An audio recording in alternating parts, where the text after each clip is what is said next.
ലോകമാധ്യമങ്ങൾ കൊണ്ടുവന്ന പ്രധാനപ്പെട്ട ഒരു വാർത്ത എന്തെന്നാൽ മദീനയിലെ സിനിമാ തിയേറ്റർ അടുത്ത വർഷം തുറക്കും. അങ്ങനെയുണ്ട്. അതാണ് ആ ജനതക്ക് പിഴച്ചുപോയി എന്ന് ഞാൻ പറയുന്നത്. എല്ലാവർക്കും പിഴച്ചുപോയി. എന്ത് മുടക്കി തുടങ്ങിയിട്ടില്ല പറ. അള്ളാഹുവിൻ്റെ ഹബീബ് സല്ലല്ലാഹു അലൈഹി വസല്ലമ തങ്ങളെ പറ്റി മദ്ഹിന്റെ ബെയ്ത്ത് ചെല്ലുന്ന മജ്ലിസുകൾ മുസ്തഫ നബി സല്ലല്ലാഹു അലൈഹി വസല്ലം കാലത്ത് തുടങ്ങിയതാണ്.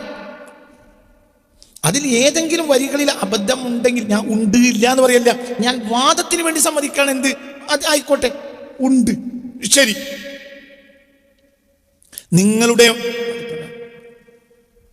അത് അംഗീകരിക്കാനോട് കഴിയില്ല. ഞാൻ അത് വാദത്തിന് വേണ്ടി സമ്മതിക്കാനല്ല, അത് അംഗീകരിക്കില്ല. എന്തുകൊണ്ട്?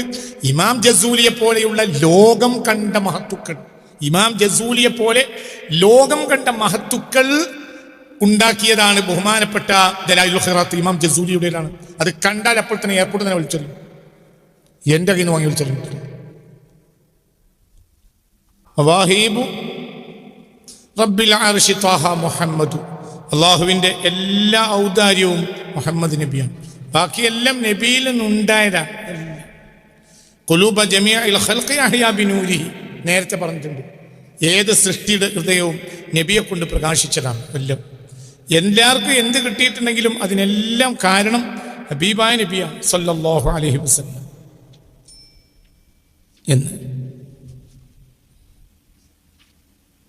എന്ന് അപ്പോൾ ഹബീബായ നബി സല്ലല്ലാഹു അലൈഹി വസല്ലമ തങ്ങളിൽ നിന്നാണ് എല്ലാവർക്കും എല്ലാം കിട്ടിയത്. എന്തെന്ന് ചോദിക്കേണ്ട, എല്ലാവർക്കും ഏതൊന്ന് ലഭിച്ചിട്ടുണ്ടെങ്കിലും അതിനെല്ലാം കാരണം ഹബീബായ നബിയാണ് സല്ലല്ലാഹു അലൈഹി വസല്ലം. ഹബീബായ നബി. പിന്നെ ജമീഉ ശുഊനിൽ ഖൽഖി അഹ്യാ, ജമീഉ ശുഊനിൽ ഖൽഖി മിൻ ശൈനി ഫൈലഖി. എടുത്താലും തീരാത്തത്ര മാത്രമുള്ള വ്യക്തിയാണ്. അപ്പോഴല്ലേ എല്ലാവർക്കും കൊടുക്കാൻ കഴിയുള്ളൂ. എല്ലാവർക്കും അവരാരായാലും ഹബീബായ നബിയിൽ നിന്നാണ്. അമ്പിയാക്കൾക്ക് എല്ലാവർക്കും നബിയിൽ നിന്നാണ് കിട്ടിയത് എന്ന് ഇരിക്കവേ പിന്നെ വേറുള്ളവരെ കാര്യം പറയാനുണ്ട്. അപ്പോൾ നിങ്ങൾ ഫൈലഖ് എന്ന് പറഞ്ഞാൽ ഒരു സാധാരണ ഫൈലഖല്ല, ഇത് അത്യുന്നതങ്ങളിൽ അത്യുന്നതനായ നബിയാണ്. അവരുടെ മഹത്വത്തെ നമുക്ക് പറഞ്ഞു തീർക്കാൻ കഴിയൂല, അത്രയും വലിയ നബിയാണ്. എല്ലാം അല്ലാഹു സുബ്ഹാനഹു വ തആല നബിയിൽ നിക്ഷേപിച്ചതാണ്. അതെന്താണ് അല്ലാഹു അങ്ങനെ ചെയ്തത് അത് നമുക്കറിയില്ല. അതൊരു സിറാണ്. അള്ളാഹുവിൻ്റെ സിർ മുഹമ്മദ് മുസ്തഫയാണ്. സിറുൽ അംബിയാ മുഹമ്മദ് മുസ്തഫയാണ്. സിറുൽ വുജൂദ് മുഹമ്മദ് മുസ്തഫയാണ്. സിറുൽ വുജൂദ് മുഹമ്മദ് മുസ്തഫ സല്ലല്ലാഹു അലൈഹി വസല്ലം. എല്ലാം ഹബീബായ നബിയാണ് സല്ലല്ലാഹു അലൈഹി വസല്ലം. ജമീഉ ശുഊനിൽ ഖൽഖി മിൻ ശൈനി ഫൈലഖി ഫഅയ്നി വകൽകാലി വതർസി വലഖലഖി ഖിയാമി വനിഖ്സി. അവിടെ പുള്ളി ഒന്ന് കട്ടി കൂട്ടി കൊടുക്കണം. അതുകൊണ്ടാണ് ഞാൻ അവിടെ നോക്കിയത്. നിഫ്സ് അല്ല, നിഖ്സാണ്. നിഫ്സ് അങ്ങനെ അവൻ തരമില്ല, നിഖ്സ് എന്നാണ്. ആ പുള്ളിക്ക് അവിടെ കട്ടി കൂട്ടി കൊടുക്കണം. ജമീഉ ശുഊനിൽ ഖൽഖി മിൻ ശൈനി ഫൈലഖി. അതുകൊണ്ട് എല്ലാം നബിയിൽ നിന്നാണ് ഏത് മാത്രം ഏതൊരാൾക്കും ലഭിച്ചത്. അതുകൊണ്ട് ഫഅയ്നി എൻ്റെ കണ്ണും, വകൽകാലി എൻ്റെ നെഞ്ചകവും, വതിർസി ഞാനീ എഴുതുന്ന കടലാസും, വലഖലഖി എൻ്റെ നാവും, ഖിലാമി എൻ്റെ പേനയും, വനിഖ്സി എൻ്റെ മഷിയും. അതെല്ലാം ഖദ് ഖദംതു, അതെല്ലാം സമർപ്പണ സേവനത്തിലാണ് ലിദിക്രിഹി, നബിയെ പറയാൻ വേണ്ടി. കാരണം എന്ത് ആൾക്ക് കിട്ടിയാലും ആ ആളിൽ നിന്നല്ലേ, അപ്പൊ ആ ആൾക്കല്ലേ സമർപ്പിക്കേണ്ടത്. ഒന്നുകൂടി അർത്ഥം വെക്ക. ഫഅയ്നി എൻ്റെ കണ്ണും, വകൽകാലി എൻ്റെ നെഞ്ചകവും, വതിർസി എൻ്റെ കടലാസും, വലഖലഖി എൻ്റെ നാവും, ഖിലാമി എൻ്റെ പേനയും, വനിഖ്സി, വനിഫ്സി എന്നല്ല നിഫ്സി. തെറ്റിദ്ധരിച്ചോ നമ്മൾ ആദ്യം. അങ്ങനെ അവൻ തരമില്ല, അതുകൊണ്ടാണ് ഞാൻ എടുത്തു നോക്കിയത്. നിഫ്സ് അല്ല, നിഖ്സാണ്. പേന പറഞ്ഞാൽ പിന്നെ അടുത്ത് പറയുന്നത് എന്താ? മഷിയല്ലേ, മനസ്സിലായില്ലേ? പേനയും മഷിയും. നിഖസ് മിദാദ് മഷി. അപ്പൊ ഒന്നും കൂടി ജമീഉ ശുഊനിൽ ഖൽഖി മിൻ ശഅനി ഫൈലഖി ഫഅയ്നി വകൽകാലി വതുർസി വലഖലഖി ഖിലാമി വനിഖ്സി. അപ്പൊ ഒന്നുകൂടി അർത്ഥം ഫഅയ്നി എന്നിരിക്കവേ എൻ്റെ കണ്ണും വകൽകാലി എൻ്റെ നെഞ്ചകവും വതുർസി എൻ്റെ കടലാസും വലഖലഖി എൻ്റെ നാവും ഖിലാമി എൻ്റെ പേനയും വനിഖ്സി എൻ്റെ മഷിയും. ഖദ് ഖദംതു അതെല്ലാം ഞാൻ സേവനമായി സമർപ്പിച്ചിട്ടുണ്ട് ലിദിക്രിഹി നബിയെ പറയാൻ വേണ്ടി. അപ്പൊ ഞാൻ എൻ്റെ എല്ലാം നബിക്ക് സമർപ്പിച്ചിരിക്കാൻ, നബിയെ പറ്റി പറയണം, അതാ എൻ്റെ ലക്ഷ്യം. മനസ്സിലായില്ലേ? കാരണം അത്ര വലിയ ആളല്ലേ. ഏതൊരാൾക്ക് എന്തൊരു മഹത്വം കിട്ടിയിട്ടുണ്ടെങ്കിലും അത് ആരിൽ നിന്നാണ്? നബിയിൽ നിന്നാണ്. ഏതൊരാൾ എന്തിന് നന്മ ചെയ്തിട്ടുണ്ടെങ്കിലും കാരണക്കാരൻ നബിയാണ്. അപ്പോൾ ഫഅയ്നി വകൽകാലി വതുർസി വലഖലഖി ഖിലാമി വനിഖ്സി ഖദ് ഖദംതു ലിദിക്രിഹി ബിദിക്രി റസൂലില്ലാഹി അഅലു വഅർതഖി. ജമീഉ ശുഊനിൽ ഖൽഖി ഏതൊരാൾ ചെയ്തിട്ടുള്ള ഏതൊരു മഹൽ കാര്യവും മിൻ ശഅനി ഫൈലഖിൻ ഈ അത്യത്ഭുതമായ പുണ്യ റസൂലിന്റെ മഹത്വത്തിൽ നിന്നും നന്മയിൽ നിന്നും ലഭിച്ചതാണ്. അത്രയേ ഉള്ളൂ. അത് ഞാൻ ഉൾക്കൊണ്ടത് കൊണ്ട് അത് ഞാൻ ഉൾക്കൊണ്ടു. ഉൾക്കൊള്ളാത്തവർക്ക് എന്തു ചെയ്യാം? ഞാനത് മനസ്സിലാക്കിയതുകൊണ്ട് ഫഅയ്നി എൻ്റെ കണ്ണ് വകൽകാലി എൻ്റെ നെഞ്ചകവും വതിർസി എൻ്റെ കടലാസും വലഖലഖി എൻ്റെ നാവും ഖിലാമി എൻ്റെ പേനയും വനിഖ്സി എൻ്റെ മഷിയും എല്ലാം ഈ കണ്ണും കണ്ണ് കണ്ണ് കണ്ണ് കണ്ണ് ഐന് ഐന് ഐന് മൊത്തം തടിക്കും ഐന് എന്ന് പറയാവുന്നതാണ്. മൊത്തം തടിക്കും ഐനെന്ന് പറയാം. ഐന് തടിക്ക് മൊത്തം തടിക്ക് ഐനെന്ന് പറയും. അങ്ങനെയുണ്ട്.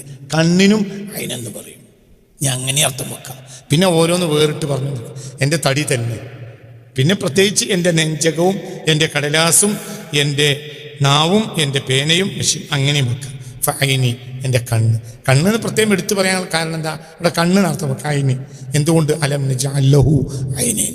അല്ലാഹു മനുഷ്യൻ നൽകിയ ഏറ്റവും വലിയ അനുഗ്രഹമാണ് എന്ത്? കണ്ണ്. അതെനിക്ക് കിട്ടിയ റഹ്മത്താണ്. അതിന് കാരണം ഹബീബ നബിയാണ്. അപ്പൊ ഈ കണ്ണുകൊണ്ട് ഞാൻ കണ്ടതിനെല്ലാം നന്ദി സമർപ്പിക്കേണ്ടത് നബി വഴിയാണ്. മനസ്സിലായില്ലേ? നബിയിലൂടെയാണ്. നബിയെ ഞാൻ എന്തിലും നബിയുടെ മഹത്വം കണ്ടെത്താനാണ് ശ്രമിക്കേണ്ടത്. നബിയെ ഞാൻ വാഴ്ത്തുകയാണ് വേണ്ടത്. നബിയെ കണ്ടെത്തുന്നതിലാണ് എൻ്റെ വളർച്ചയും എൻ്റെ വികാസവും. നിങ്ങളത് ചിന്തിക്കുക. എന്തുകൊണ്ട്? ലോകത്തിൻ്റെ മുഴുവനും കേന്ദ്രം അതാണ്, നബിയാണ്. അപ്പോൾ ഒരാളെ കണ്ണുകൊണ്ട് കാണുന്നതിൽ രണ്ടാളെ അടയാളം കാണണം, അള്ളാഹുവിൻ്റെയും റസൂലിൻ്റെയും. അള്ളാഹു അവൻ്റെ സർവേശ്വരനായ സ്രഷ്ടാവാണ്.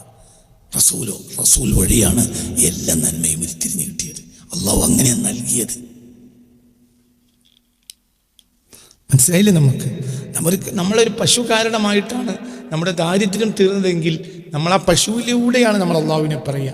പഠിച്ചോൻ ഈ ഒരു പശുവിനെ തന്നത് അതുകൊണ്ടാണ് നമ്മളുടെ ചില്ലാനം കഴിഞ്ഞു പോണത്. തന്നത് ആരെന്നെ? അള്ളാഹു തന്നെ. പക്ഷെ അതിന് അള്ളാഹു ഒരു മാധ്യമമാക്കി ആരെ? ഈ പശുവിന്. അതിന് നമ്മൾ പറയുന്നു എല്ലാവരും പശുവിൻ്റെ അല്ല, അനുഗ്രഹം ആരുടേതാണ്. പക്ഷെ ആ പശുവിലൂടെയാണ് അനുഗ്രഹം ലഭിച്ചത്. അങ്ങനെ നമ്മൾ പറയില്ലേ, ഈ ഒരു തെങ്ങും തോട്ടം കൊണ്ട് മാത്രമാണ് ഞാൻ പിടിച്ചിരിക്കുന്നത് ഗൾഫിൽ നിന്ന് വന്നിട്ടും. എൻ്റെ റബ്ബിനിക്ക് 10-50 തെങ്ങ് തന്നു. എൻ്റെ പുരയിൽ അരവും വെളിച്ചെണ്ണി അതും നടക്കും. അത്യാവശ്യമൊക്കെ വിറ്റാലും അരി വാങ്ങാനും പീടിയെ കടന്നെടുക്കാനും കഴിയുകയും ചെയ്യും. എൻ്റെ റബ്ബ് തന്നെ ഈ ഒരു 2 മുറി പീടിയൻ്റെ വാടക കൊണ്ടാണ് ഞാൻ ഇവിടെ പിടിച്ചിരിക്കുന്നത്. അങ്ങനെ പറയില്ലേ? എൻ്റെ റബ്ബിനിക്ക് ഒരു ജോലി തരപ്പെടുത്തി തന്നു, അതുകൊണ്ടാണ് ഞാൻ. എൻ്റെ ഏട്ടന്മാരും മറ്റൊരൊക്കെ പ്രയാസത്തിലാണ്. പക്ഷെ ബാപ്പ എന്തോ ഒരു 2 ക്ലാസ്സും കൂടി ഏറെ എന്നെ പഠിപ്പിച്ചു. പിന്നെ അക്കാലത്ത് ഒരു LD ക്ലർക്കായി കയറി. ഇപ്പം അത്യാവശ്യം അൽഹംദുലില്ലാ ഞാൻ പഞ്ചായത്തിൽ വലിയ ഓഫീസിൽ വലിയ ആളാണ്, വലിയ സെക്രട്ടറിയാണ്, വലിയ പ്രസിഡന്റാണ്. എന്നറിയില്ലേ? അറിയില്ല. എൻ്റെ റബ്ബിനൊക്കെ അങ്ങനെ പഞ്ചായത്തിൽ ഉദ്യോഗം തന്നു, പിന്നെ അങ്ങനെ റബ്ബിൻ്റെ സഹായത്തിന്, അതുകൊണ്ടാണ് ഇന്നിപ്പോൾ പിടിച്ചെന്ന് പോണത്. മനസ്സിലായില്ലേ? അപ്പൊ പിന്നെ എല്ലാത്തിനും അപ്പൊ നമ്മളെന്തെന്നല്ല പയ്യനെ അടിക്കാൻ വേണ്ടി മക്കൾക്ക് വടിയെടുക്കുകയാണെങ്കിൽ മക്കളടിക്കും. എന്തുകൊണ്ട്? ഇതൊക്കെ തിന്നണത് ആ ഒരു പശുവിനെ കൊണ്ടാണ്. അങ്ങനെ തല്ലാൻ പാപ്പ സമ്മതിക്കൂല, ഉമ്മ സമ്മതിക്കൂല, അല്ലെ? അങ്ങനെ തന്നെയല്ലേ എന്നതുപോലെ. അപ്പൊ ഏത് കണ്ണും നബിയെ കാണണം, സല്ലല്ലാഹു അലൈഹി വസല്ലം നബിയെ പറയണം. നിങ്ങൾ ചിന്തിക്കും, നിങ്ങൾ ചിന്തിക്കണം, വളരെ ചിന്തിക്കണം. ഞാനിതൊന്നും പറയുന്നത് വെറുതെ അല്ല. നിങ്ങൾ ചിന്തിക്കണം, നിങ്ങൾ ചിന്തിക്കണം. ഞാനീ പറയും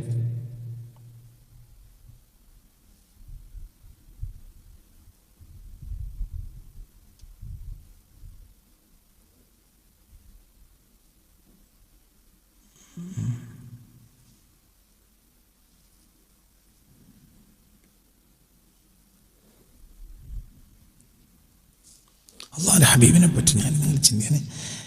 ഞാനീ പറയുന്നത് ഒരു ദേഷ്യം പറയാൻ നിങ്ങൾക്ക് തോന്നരുത്, ദേഷ്യമില്ല. ഞാനൊരു ജനത്തെ എത്രത്തോളം പിഴച്ചു പോയി എന്നതിന് തെളിവ് പറയാം. അള്ളാഹുവിൻ്റെ ഹബീബ് സല്ലല്ലാഹു അലൈഹി വസല്ലമ തങ്ങൾ മദീന പള്ളിയിൽ ഒരു മിമ്പർ വെച്ചു കൊടുത്തിരുന്നു. എന്തിന്? മദീന പള്ളിയിൽ ഒരു മിമ്പർ ഉണ്ടായിരുന്നു. എന്താണ് മിമ്പർ? അത് മിമ്പർ ഹബീബ നബിയെ പറ്റി പറയാം. അള്ളാഹുവിൻ്റെ മുത്ത് റസൂൽ പറഞ്ഞൊരു മിമ്പർ മദീന പള്ളിയിലുണ്ട്. പലരും കയറി, പ്രധാനമായി കയറുന്നത് സയ്യിദുന ഹസ്സാനാണ്. ഹസ്സാൻ ബിൻ സാബിത്ത് റളിയല്ലാഹു അൻഹു എന്താണ്? മാദിഹുൻ നബിയിൽ മുസ്തഫ സയ്യിദുൽ മാദിഹീന അലൻ നബിയിൽ മുസ്തഫ. മുസ്തഫ നബിയെ ഏറ്റവും പ്രശംസിച്ചവരുടെ നേതാവാണ് ആര്? ഹസ്സാൻ ബിൻ സാബിത്ത് റളിയല്ലാഹു അൻഹു. പറയാം ഭയങ്കര ഇഷ്ട റസൂലുള്ളാഹിക്ക്. മനസ്സിലായില്ലേ? ആ മനുഷ്യനെ പാട്ടുപാടാൻ വേണ്ടി നബി കീർത്തനങ്ങൾ, നബിയുടെ പ്രകീർത്തനങ്ങൾ ചൊല്ലാൻ വേണ്ടി നബി തന്നെ എന്ത് ചെയ്തിരുന്നു? മദീന പള്ളിയിലൊരു മിമ്പർ ചെയ്തു. അപ്പൊ നബിയെ അതിനുവേണ്ടി ആളുകൾ കേൾക്കാൻ ഒരുമിച്ചു. ആ കൂട്ടത്തിൽ പലപ്പോഴും ആരെന്നുണ്ടാവും? നബിയുണ്ടാവും. ഇനി ഇതിനെ ആലോചിക്കേണ്ട ആവശ്യമുണ്ട്, ഇനി ഇതിൽ ചിന്തിക്കേണ്ട ആവശ്യമുണ്ട്. അപ്പൊ ഒരു കിതാബ് ദർസ് നടത്തല്ല, എന്ത് പാട്ടുപാടുക? ആരെ പറ്റി? റസൂൽ മുസ്തഫ. ഇത് വളരെ സത്യമല്ലേ? ഇത് ലോകം അംഗീകരിക്കുന്ന സത്യമല്ലേ? ഒരു മസാല പറയാൻ വേണ്ടിയല്ല, ഭീത്തില്ല. പാട്ടുപാട് ആരെ പറ്റി? ഭീത്തിയാണ്. നമ്മളിപ്പോ ഭീത്തിയാണ്, അവർക്ക് എന്താണ്? പാട്ടാണ്. മനസ്സിലായില്ലേ? നമ്മളിപ്പം അറബിയിലെ സിനിമ പാട്ട് ഒരു കുട്ടി എല്ലിയാലും വലിയ എന്താ പറയാ? ഭീത്താണ് അല്ല പറയും. അറബിയിലാവുമ്പോ അത്രേ ഉള്ളൂ. നമ്മുടെ ശൈലി അങ്ങനെയാണ്.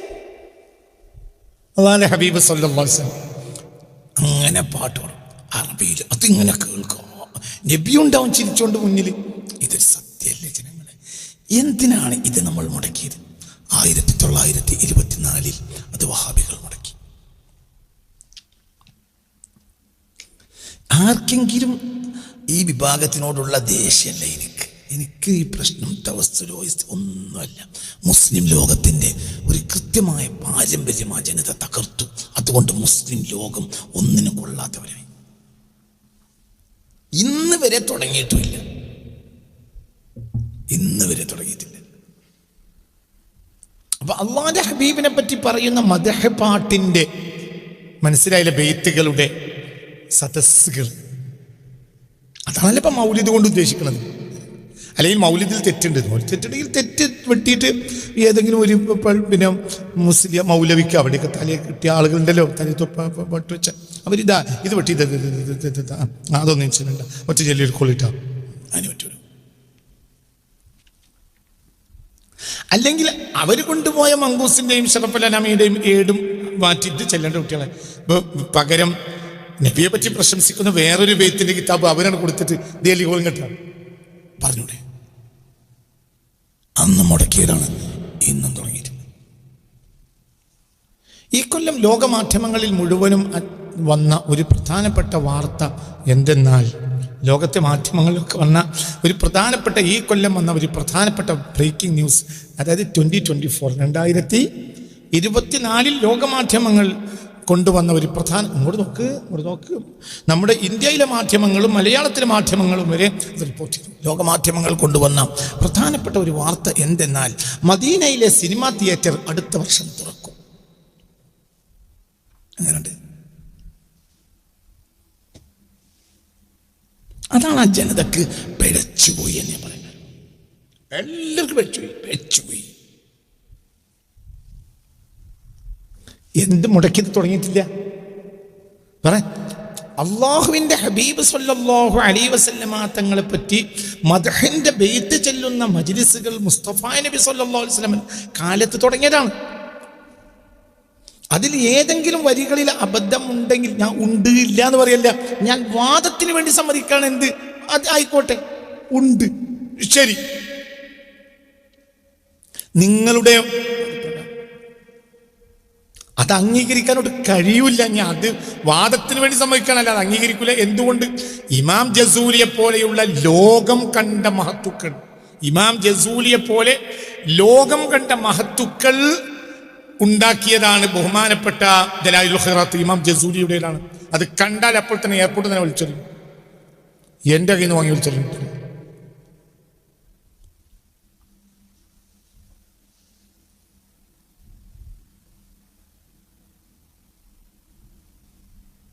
മനസ്സിലാണ്ട് പറഞ്ഞേ. ഇമാം ജസൂലി എന്ന് പറഞ്ഞാൽ ലോകം അംഗീകരിക്കുന്ന മഹാനാണ്. അങ്ങനെയുള്ള നൂറ്റാണ്ടുകൾക്ക് മുമ്പ് കഴിഞ്ഞു പോയ ഇമാം ജസൂലി റളിയല്ലാഹു അൻഹുവിന്റെ ദലായിലുൽ ഖൈറാത്ത് എൻ്റെ കയ്യിൽ നിന്ന് ഒരു താടിക്കാരനായ ഒരു മുത്തവ വന്നിട്ട് സൗദിയുടെ എയർപോർട്ടിൽ നിന്ന് എൻ്റെ കയ്യിൽ നിന്ന് വാങ്ങി വലിച്ചെറിഞ്ഞിട്ടുണ്ട്. കുപ്പത്തൊട്ടി കറിഞ്ഞു എൻ്റെ കയ്യിൽ നിന്ന് വാങ്ങിയിട്ട്.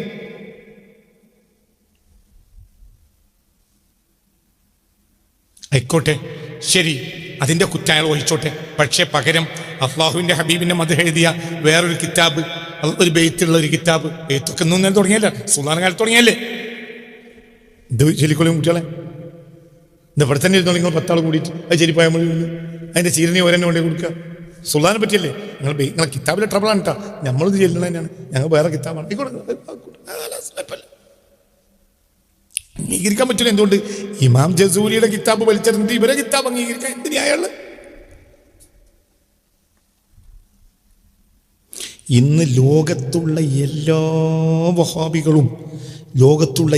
വഹാബികളും പരിശുദ്ധ ഖുർആൻ ഓതാൻ അവലംബിക്കുന്ന മഹാനാണ് ഇമാം ജസ്രി റളിയല്ലാഹു അൻഹു.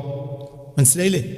ഇമാം ജസ്രി റളിയല്ലാഹു അൻഹുവിൻ്റെ ഖിറാഅത്തിൽ നിന്നാണ് ഇന്ന് ഈ ഏഷ്യൻ, ആഫ്രിക്കൻ, യൂറോപ്യൻ രാജ്യങ്ങളിലൊക്കെ തജ്വീദ് പഠിക്കുന്നത്. തജ്വീദിൻ്റെ ഒരു അതികായൻ എന്ന് പറയാവുന്ന ഒരാളുണ്ടെങ്കിൽ തജ്വീദിലെ ഇമാം ഗസാലിയാണ്. ആര്? ഇമാം ജസ്രി റളിയല്ലാഹു അൻഹു. ആ മനുഷ്യൻ മൗലൂദ് ഓതുകയും റബീഉൽ അവ്വൽ 12 ആദരിക്കുകയും റബീഉൽ അവ്വൽ മജ്ലിസുകളിൽ മൗലിദിൻ്റെ മജ്ലിസിൽ പങ്കെടുക്കുകയും അന്ന് പ്രത്യേകമായി ആഹ്ലാദിക്കുകയും പ്രത്യേകം അണിഞ്ഞൊരുങ്ങി വരികയും ചെയ്ത അനവധി താരീഖുകൾ എൻ്റെ മുന്നിലുണ്ട്, ലോകത്തിൻ്റെ മുന്നിലുണ്ട്. ഈ മനുഷ്യനിൽ നിന്നാണ് ഇന്ന് വഹാബികളടക്കം ലോകം എന്ത് പഠിക്കുന്നത്? ഖുർആനോളം പഠിക്കുന്നത്. ഏറ്റവും വലിയ മഹാന്മാരാരാ? ഖൈറുക്കും മൻ തഅല്ലമൽ ഖുർആന വഅല്ലമഹു. ഖുർആൻ പഠിപ്പിച്ചവരല്ലേ ഏറ്റവും ഉത്തമന്മാര്. അതുവരെ പറയുന്നുണ്ട്. എന്നിട്ട് ഈ പറഞ്ഞ ആൾ മോശക്കാരനാ, ഈ വലിയ മഹാനാണ്. ഈ വലിയ മഹാനാണ് ചരിത്രത്തിൽ മൗലിദിനെ ഹയാത്താക്കിയ മഹാനാണ്. ആര്? റബീഉൽ അവ്വൽ 12 മൗലിദിനെ ഹയാത്താക്കിയ ഒരാളാണ്. ആര്? ഇമാം ജസ്രി. എനിക്ക് വിരോധമല്ലട്ടാ. ഞാൻ പിന്നെ നിങ്ങളൊക്കെ പറയണ എന്നെ ഞാൻ പറഞ്ഞു, അത് നടക്കണ കാര്യമല്ല. നിങ്ങൾ ചിന്തിക്കുക, തെറ്റിനെ തെറ്റായിട്ട് തന്നെ പറയണം. എൻ്റെ 2 പുസ്തകങ്ങൾ നിങ്ങൾ വായിക്കണമെങ്കിൽ ഞാൻ ഇവിടുത്തെ എല്ലാവരും പറയുന്ന വർത്താനം അതൊന്നും നടക്കണ കാര്യമല്ല. അങ്ങനെ അത് നടക്കില്ല. ഞാൻ പണ്ട് പറഞ്ഞതും പറഞ്ഞു തന്നെയാണ് ഇപ്പോൾ പറഞ്ഞുകൊണ്ടിരിക്കുന്നത്. എന്നെ സംബന്ധിച്ചിടത്തോളം മുസ്ലിം ലോകത്തെ നശിപ്പിച്ചത് വഹാബികൾ എന്ന വിഭാഗമാണ്.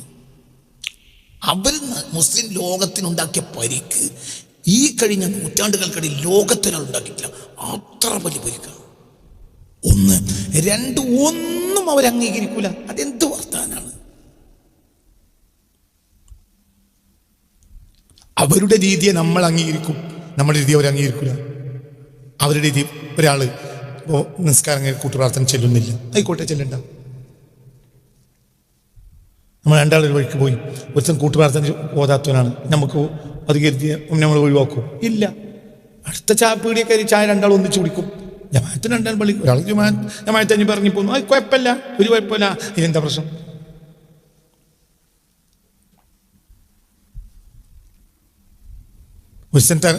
സുബഹിക്ക് കുനൂത്ത് ഓതൂല, കുഴപ്പമില്ല. പക്ഷെ ഓതുന്നവന്റെ കൈ പിടിച്ച് താറ്റുന്ന സംഭവം ഉണ്ടായിട്ടുണ്ട്. ഓതാത്ത പള്ളിയാണ് താത്തിക്കളഞ്ഞത്. അതുണ്ട് എന്ന് പറഞ്ഞ ഇമാമുണ്ടല്ലോ, ആ ആൾ ഇമാം ഷാഫി അല്ലേ? അതൊത് വകച്ചു കൊടുത്തത്. ഒരു കുനൂത്ത് ഓതുന്നവനെ അംഗീകരിച്ചാൽ എന്താ? കാരണം കുനൂത്ത് ലോകത്ത് വലിയ ലക്ഷ്യത്തോടു കൂടെ സ്ഥാപിച്ച ഇമാമാണ് ആര്? ഇമാം ഷാഫിഈ. ഇമാം ഷാഫിഈയെ മുസ്തഫ നബി സല്ലല്ലാഹു അലൈഹി വസല്ലമ തങ്ങൾ നേരത്തെ തന്നെ പ്രകീർത്തിച്ച മഹാനാണ് ഇമാം ഷാഫി എന്ന കാര്യത്തിൽ ലോകത്ത് തർക്കമില്ലല്ലോ. ഷാഫി ഇമാം വലിയ ആളാണെന്ന കാര്യത്തിൽ തർക്കമില്ലല്ലോ. അപ്പൊ ഒരു പ്രതിപക്ഷ ബഹുമാനം നമ്മൾക്കൊന്നും തോന്നുന്നില്ല, ഞാൻ ഓതുന്നതിന്റെ കൈ പിടിച്ച് താഴ്ത്തണോ? യാത്രക്കിടയിൽ ഒരാൾ ഒരു പള്ളിയിൽ കയറി, അയാൾക്ക് അറിയില്ല അങ്ങനെ കുനൂത്തോടാത്ത പള്ളിയാണ്, ജമാഅത്ത് കഴിഞ്ഞിട്ടുണ്ട്. അപ്പൊ അയാൾ സംസ്കരിക്കുന്നതിന്റെ ഇടയിൽ എന്ത് ചെയ്തു? കുനൂത്തോതിയപ്പോൾ കൈ പൊന്തിച്ചാണ്. കുനൂത്തോതിയപ്പോൾ അവിടെ ഖുർആൻ ഓതിക്കൊണ്ടിരിക്കുന്ന ഒരു തള ഓടി വന്നാണ്ട് പറഞ്ഞു, കൈ പിടിച്ചിട്ട് ആറ്റി, ഇത് ചെല്ലാത്ത പള്ളിയാണ്, അത് ചെല്ലാൻ നിസ്കരിച്ച. അങ്ങനുണ്ട്, അതിനൊരു സാക്ഷികളുണ്ട്, ഇന്ന് ജീവിച്ചിരിപ്പുണ്ട്. ഒരു പ്രതിപക്ഷ ബഹുമാനം വേണ്ടി.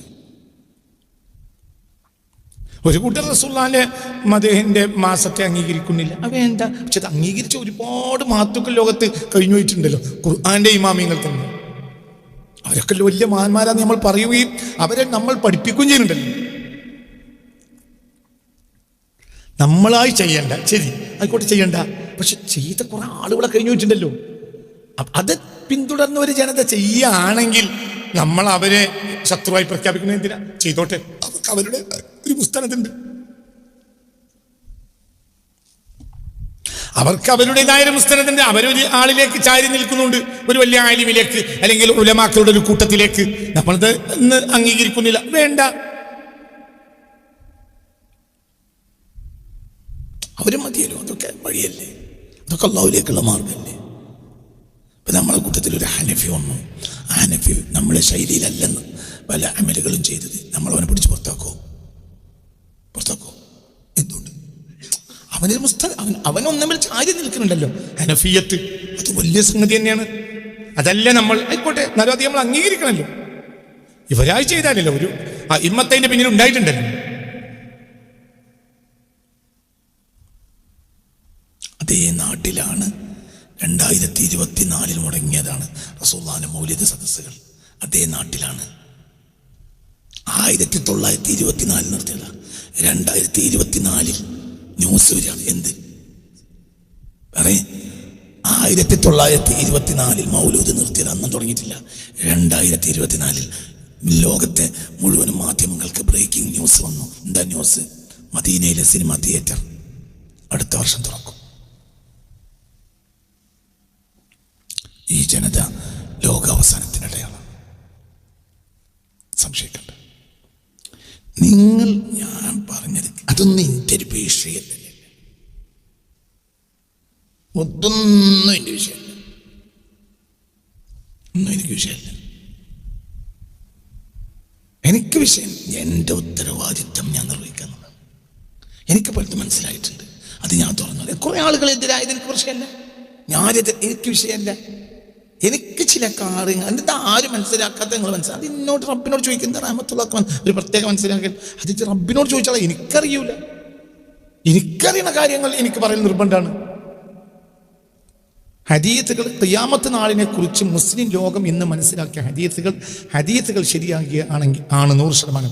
എന്നാൽ മനസ്സിലാക്കിയത് 100% ചില ഹദീത്തുകൾ മനസ്സിലാക്കിയതിൽ തെറ്റാണ് എന്നാണ് എൻ്റെ വാദം. അതിന് എൻ്റെ കയ്യിൽ ആർഗ്യുമെന്റുകളുമുണ്ട്, വെറുതെ പറയല്ല. പലതും ചോദിച്ചിനെ മനസ്സിലാക്കിയെടുത്ത് തെറ്റ് പറ്റിയിട്ടുണ്ട്. ദാബത്തുൽ അർദിനെ മനസ്സിലാക്കിയെടുത്ത് വൻ തെറ്റ് പറ്റിയിട്ടുണ്ട്. ഇപ്പോൾ പറയുന്നില്ല, പിന്നീട് പറയും. പലതും യൂബ്രട്ടീസിലെ സ്വർണ്ണമലകളെ മനസ്സിലാക്കിയെടുത്ത് വലിയ തെറ്റ് പറ്റിയിട്ടുണ്ട്. ചെറിയ തെറ്റല്ല, വലിയ തെറ്റ്. ഞാൻ വെറുതെ പറയില്ല, എൻ്റെ കയ്യിൽ ഇത്രയും ശക്തമായ ആർഗ്യുമെന്റ് വെച്ചിട്ടാണ് എൻ്റെ പുസ്തകം പറഞ്ഞത്. ഇന്നലെ ഒരാൾ എന്നെ ഇന്റർവ്യൂ ചെയ്തപ്പോൾ ചോദിച്ചു, നിങ്ങളിത് അങ്ങനെ ഒരു കാര്യമാണെങ്കിൽ ഇത് മലയാളം എൻ്റെ ഭാഷയാണ്. ഒന്ന്, മലയാളം എനിക്ക് വലിയ ഇഷ്ടമാണ്. 2, ഇനി ഇത് ലോകത്തെ ഭാഷകളിലേക്ക് മുഴുവനും കൊണ്ടുവരും. ഇന്നൊരു ഇന്റർനാഷണൽ ഭാഷയാണ് ഇംഗ്ലീഷ്. ഇൻഷാ അല്ലാഹ് 2024 തന്നെ ഇത് ഇംഗ്ലീഷിലേക്ക് കൊണ്ടുവരും. അല്ലാഹു ഇൻഷാ അല്ലാഹ് ബിഔനില്ല. എന്ത് ഞാൻ മാത്രം അറിയേണ്ട കാര്യമല്ല, ലോകം മുഴുവൻ അറിയേണ്ടതാണ്. ഹദീസുകളെ മനസ്സിലാക്കിയെടുത്ത് വൻ തെറ്റുകൾ മുസ്ലിം ലോകത്ത് മനസ്സിലാക്കിയെടുത്ത് തെറ്റുകൾ, വൻ തെറ്റുകൾ പറ്റിപ്പോയിട്ടുണ്ട്. ഹദീസ് പണ്ടത് മനസ്സിലാക്കേണ്ട ആവശ്യമില്ല, ഹദീസ് കൈകാര്യം ചെയ്താൽ മതി.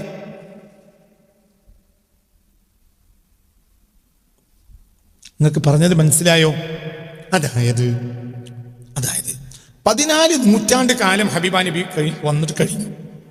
ഹബീബാ നബി സല്ലല്ലാഹു അലൈഹി വസല്ലം അക്കൊല്ലം തുറക്കേണ്ട കത്തും കൊടുത്തിട്ടുണ്ട്, 2-ാം നൂറ്റാണ്ട് തുറക്കേണ്ട കത്ത് കൊടുത്തിട്ടുണ്ട്, 3-ാം നൂറ്റാണ്ട് തുറക്കേണ്ട കത്തും, 4-ാം നൂറ്റാണ്ട് തുറക്കേണ്ട കത്തും, 10-ാം നൂറ്റാണ്ട് തുറക്കേണ്ട കത്തും, 11-ാം നൂറ്റാണ്ട് തുറക്കേണ്ട കത്തും, 13-ാം നൂറ്റാണ്ട് തുറക്കേണ്ട കത്തും, 14-ാം നൂറ്റാണ്ടിൽ തുറക്കേണ്ട കത്തും, 15-ാം നൂറ്റാണ്ടിൽ തുറക്കേണ്ട കത്തും നബി കൊടുത്തയച്ചിട്ടുണ്ട്. അപ്പോൾ 1-ാം നൂറ്റാണ്ടുകാർക്ക് ഉള്ള ബാധ്യത ആ കത്തിനെ സംരക്ഷിക്കുക, അതിനെ മനസ്സിലാക്കിയിട്ട് വേണ്ട കാര്യങ്ങൾ നിർവഹിക്കുക. 2-ാം നൂറ്റാണ്ടിലേക്ക് നബി കൊടുത്തയച്ച കത്ത് 1-ാം നൂറ്റാണ്ടിന്റെ ബാധ്യത എന്താ? 1-ാം നൂറ്റാണ്ടിന്റെ ബാധ്യത അതിനെ 2-ാം നൂറ്റാണ്ടിലേക്ക് ഒരു പുള്ളി പോലും നഷ്ടപ്പെടാതെ എത്തിക്കുക. അത് തുറക്കേണ്ട ബാധ്യത 1-ാം നൂറ്റാണ്ടുകാർക്ക് ഇല്ല. 2-ാം നൂറ്റാണ്ടുകാരാണ് അന്ന് തുറക്കേണ്ടത്, അവർക്ക് ഉള്ള കത്താണത്. അപ്പൊ അതൊരു തുറക്കും വേണം, സംരക്ഷിക്കും വേണം. 3-ാം നൂറ്റാണ്ടുകാർക്കും കിട്ടാൻ വേണ്ടി അത് 2-ാം നൂറ്റാണ്ട് മുതലേ പഠിക്കേണ്ടുള്ളൂ. 10-ാം നൂറ്റാണ്ടുകാർക്ക് നബി ഒരു കത്ത് കൊടുത്തയച്ചാൽ അത് 9-ാം നൂറ്റാണ്ടുകാർ വരെയും എന്തേ ചെയ്യേണ്ടുള്ളൂ? സംരക്ഷിച്ച് 10-ാം നൂറ്റാണ്ടിലേക്ക് എത്തും. അത് തുറന്ന് അത് ഇതാണെന്ന് പറയേണ്ടത് 10-ാം നൂറ്റാണ്ടിന്റെ ബാധ്യതയാണ്.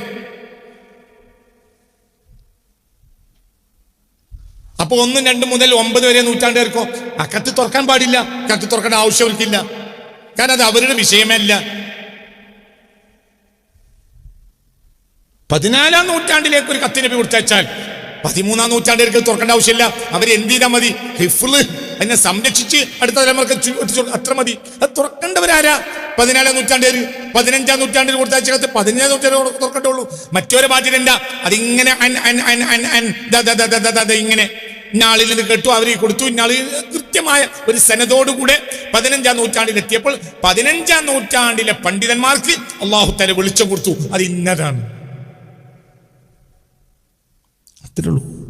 ഖിയാമത്ത്. ഇപ്പൊ വിമാനത്തെ കുറിച്ച് റസൂലുള്ളാഹി എന്തെങ്കിലും പറഞ്ഞിട്ടുണ്ടാവുമല്ലേ? എയർപോർട്ട്, വിമാനം, മിസൈല്, എയർപോർട്ട്,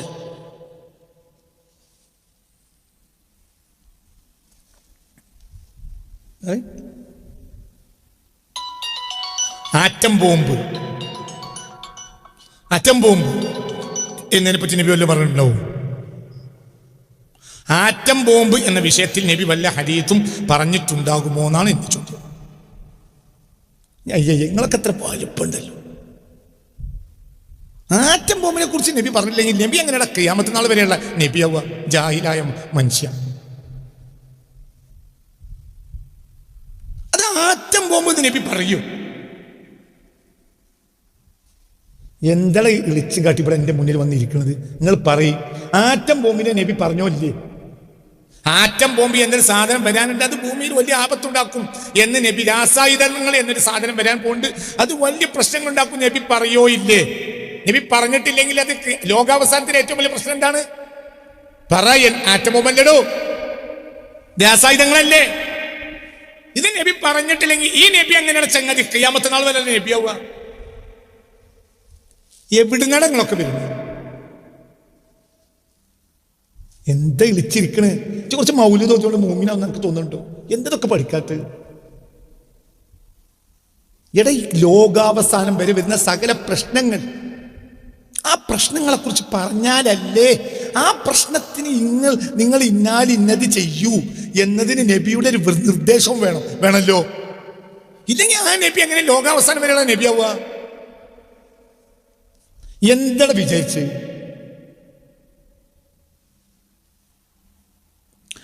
വാക്ക് ഹദീസിൽ ഉണ്ടാവണോ വേണ്ടേ?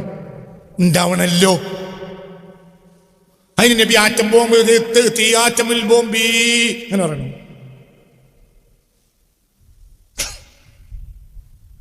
എന്തെങ്കിലും വിചാരിച്ച് നബി പറയണം. നബി അങ്ങനെയല്ല പറയണ്ടേ.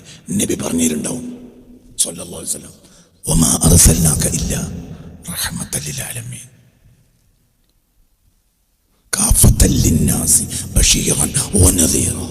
കാഫത്തൽ ലിന്നാസ്, സർവ്വ മനുഷ്യർക്കും. ബഷീറാൻ, സന്തോഷിക്കേണ്ടത് സന്തോഷമായിട്ട്. നദീറാൻ, മുന്നറിയിപ്പായിട്ട്. ഇങ്ങനെ വരുന്നുണ്ട് കേട്ടോ, നോക്കിക്കോ. കാഫത്തൽ ലിന്നാസ്, കാഫത്തല്ലിൽ അറബിയല്ല, കാഫത്തല്ലിന്നാസ്. കാഫത്തല്ലി 6-ാം നൂറ്റാണ്ടല്ല, കാഫത്തല്ലി 7-ാം നൂറ്റാണ്ടല്ല. പറയടോ, കാഫത്തല്ലി AD 7-ാം നൂറ്റാണ്ടാണോ നബി? കാഫത്തല്ലിന്നാസി ബശീറൻ വനദീറ. കാഫത്തല്ലിന്നാസി ബശീറൻ വനദീറ. ലോകാവസാനം വരെ സന്തോഷത്തിന്റെ സ്രോതസ് നബിയുടെ വാക്കിൽ നിന്ന് കണ്ടെത്താൻ കഴിയും. ആ സന്തോഷം അക്കാലത്തുള്ളത് അത് നബിയുടെ വാക്കിൽ നമുക്ക് അക്കാലത്ത് കണ്ടെത്താൻ കഴിയണം. അപ്പോഴേ നമ്മൾ ആ സന്തോഷം, നമുക്കത് സന്തോഷമാവൂ, അനുവദിക്കപ്പെട്ട സന്തോഷമാവൂ. എന്തുകൊണ്ട്? സമൂഹത്തിന് സന്തോഷമുണ്ടെങ്കിൽ അതും നബിയുടെ വാക്കിൽ നമ്മൾ തപ്പിയ കിട്ടും. നമ്മൾ അത്ര ഇറങ്ങണം. മുത്തും പവിഴവും എന്ന് പറഞ്ഞിട്ട് അറബിക്കടലിൽ ഇങ്ങനെ പോയിട്ട് നല്ല മന്തിയും 65 തിന്നതുകൊണ്ട് മുത്തും പവിഴം കിട്ടും. കടലിൽ മുത്തും പവിഴം ഉണ്ട് എന്ന് പറഞ്ഞ് നിങ്ങൾ കടപ്പുറത്ത് പോയി നിന്നിട്ട് മന്തി തിന്നു, നിങ്ങൾ കടല കുറിച്ചു, നിങ്ങൾ അവിടെയുള്ള ചായയും സമൂസയും തിന്നു വന്ന മുത്തും പവിഴം കിട്ടും. എന്നിട്ട് നിങ്ങൾ പറയാണ് എന്റെ മുത്തും പവിഴൊന്നും ഉണ്ടാകാൻ സാധ്യതയില്ല.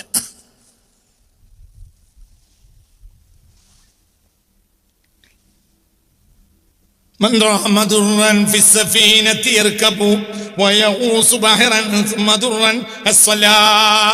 മുത്ത് വേണമെങ്കിൽ കപ്പലിൽ കയറണം, എന്നിട്ട് മുത്തിന്റെ ഏരിയയിലേക്ക് പോകണം. വയഗൂസ് ബഹറൻ, എന്നിട്ട് കടലിൽ മുങ്ങണം. സുമ്മ ദുർറൻ ഹസല, പിന്നെ കിട്ടും. അല്ലാതെ കടപ്പുറത്ത് നിന്നാണ് കടല ഉറച്ചോണ്ട് മുത്തിട്ടു. ബഷീർ കാഫത്തൽ ലിന്നാസി ബഷീറൻ വനദീറ.